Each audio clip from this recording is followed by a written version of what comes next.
เอาสบายดีFCทุกท่านเนาะวันนี้ก็ขึ้นป่าคือเก่ามาหาหลอกการหนูได้มาเนี่ยโอ้ยนั่งไม่โดกแล้ว มากับในพานกิจานกี้เอ้ยโอ้หุ่น บ่เห็น หุ่นน่ะไปเลาะทางใดมานี่ เดี๋ยวสิหาไป จานกี้ว่าจีพาไปใช่ไหมเนี่ยเอามา3 คนเนาะนี่มา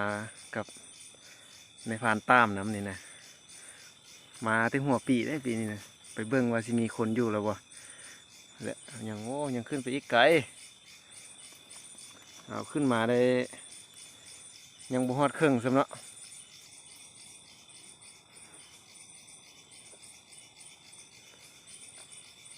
หาแล้วการหนูมื้อนี้นะโอ้นี่เนาะมีแต่หอยหมูย่างหมกบกหอยหมูป่า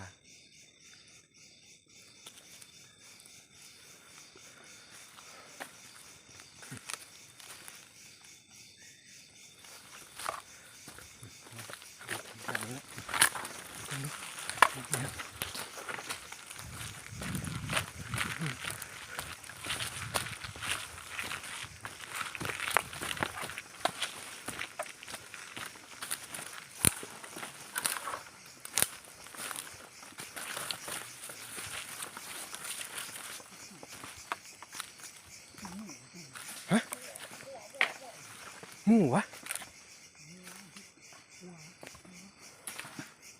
โอ้คือผู้หญิงซะนะ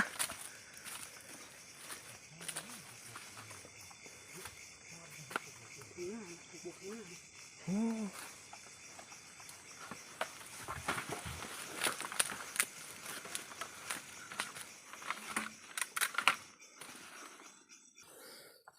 โอ้หอยหมูใช่เนาะนี่นี่นี่เอามาเมื่อกี้ไก่สีฮอดหมูแลนพายคนเนาะโอ้เสียดายนี่หอยหมูย่างบุกอย่างนี้มูลเบิดแถวนี้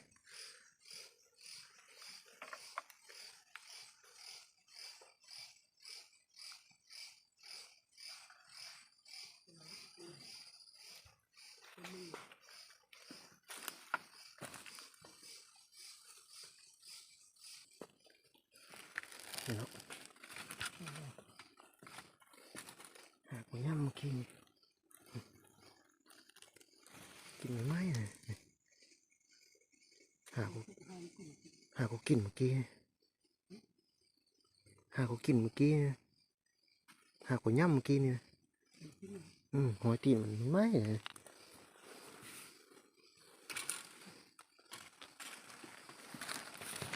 หมามันตื่นเขาก่อนหมามันตื่นเขาก่อนตื่นแล้วเขาพากันมาแหงพวก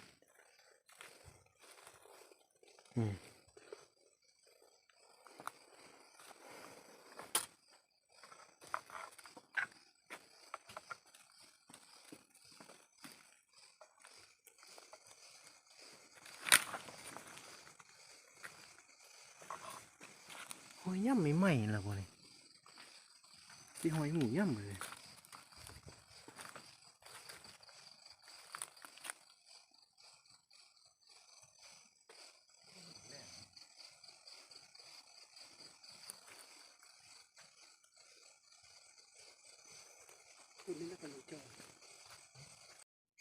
เนาะหอยหมูหอยกินไม่ไหม้เอากินเมื่อกี้หอยตีน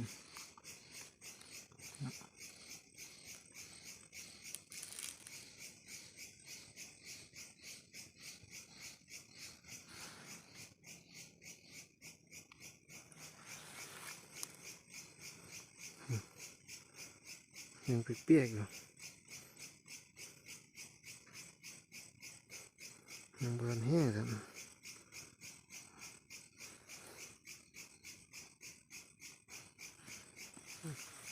หอยมันดุด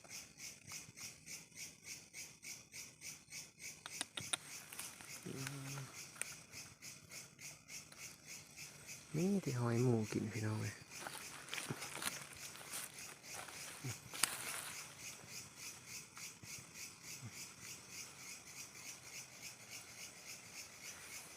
มันเบิดหอยดูดแทนเลยดูดมันไม่หอยดูดหัวแรงนี่เนาะหอยดูดว่างแรงตอนเขาขึ้นมานี่มาบุทันเขาขึ้นว่าสิมาการหนูมีแต่หอยหมูกินบกจนสิเบิดแล้วเนาะ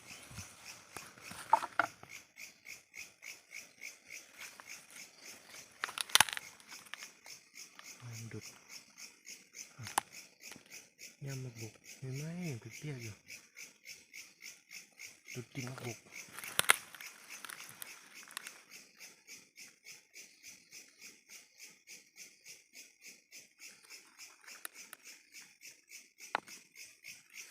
หอยย่ำไม่ไหมเปียกๆ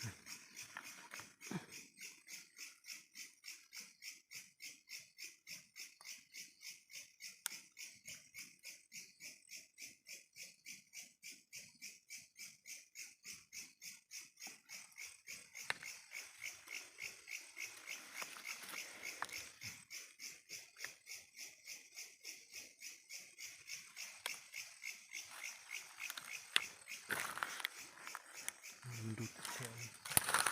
เสียงดุด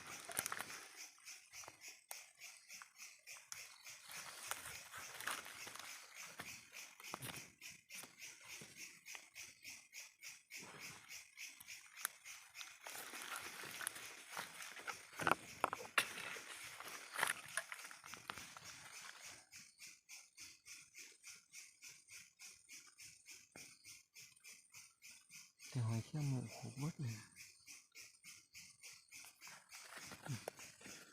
หอยไหม้นี่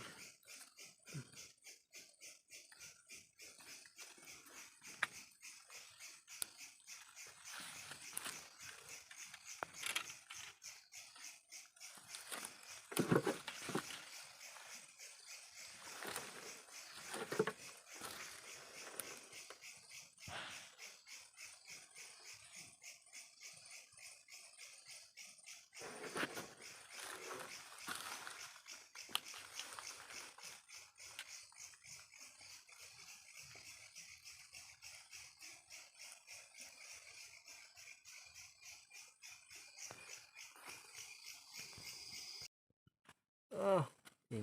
หมูหมานปานใดเนาะมันนี้เนาะได้ที่2 ตัว